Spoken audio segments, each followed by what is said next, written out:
ஒரு நாள் ஒரு எறும்பு கிணற்றில் விழுந்து தத்தளித்தது. தப்பிக்க ஒரு வழியும் தெரியவில்லை. அருகில் ஒரு இலையை பார்த்தது. ஆனால் அது தூரமாக இருந்தது. அந்த நேரத்தில் ஒரு பாம்பு அந்த இடத்துக்கு வந்தது. அது எறும்பை கவனித்து ஒரு இலை தூக்கி எறும்பின் அருகே தள்ளியது. எறும்பு அதில் ஏறி கரையினை பிடித்து மீண்டது. காலம் சென்றது. ஒரு நாள் அந்த பாம்பை ஒரு வேட்டைக்காரன் பார்த்து அம்பு எய்ய முயன்றான். அதை பார்த்த எறும்பு வேட்டைக்காரனின் காலில் கடித்தது. வலியால் அவன் அம்பை தவறவிட்டான். பாம்பு அவனிடமிருந்து தப்பிக்க முடிந்தது. பாம்பு எறும்பை பார்த்து சிரித்தது. எறும்பும் நன்றி செலுத்தியது.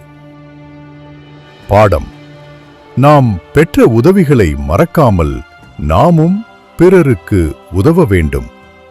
நன்றியுடன் வாழ்வது ஒரு நல்ல பண்பு.